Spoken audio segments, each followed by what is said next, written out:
We're finally starting to get some good weather here in Oregon, so I figured I would just make a quick video. This is a Hatchbox 3D printing spool with a 3D printed adapter, that's the white part, and a cardboard tube. And this is a composite rocket engine. Basically, I've made it so I can put the rocket engine in the 3D printing spool, like this, here, like that.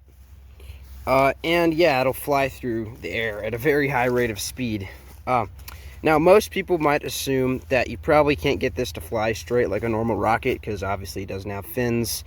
But because of the drag it creates when it flies through the air, it does actually fly straight, or at least relatively straight. So let's go ahead and launch it. So we got it set up on the launch pad. We're gonna hook it up and we're gonna just send it into the sky.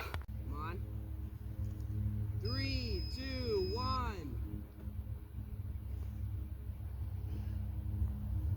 Pushing, come on.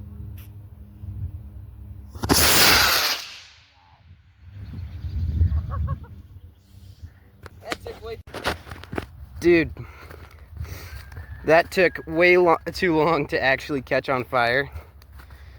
I need to recharge the batteries. Oh, it looks like this got a crack in it. See that? That's not really a big deal. I think that's just from like when it hit the ground, but we can still fly it. Anyway, that was basically a perfect flight. I will see y'all in the next one. Thanks for watching, and please like and subscribe.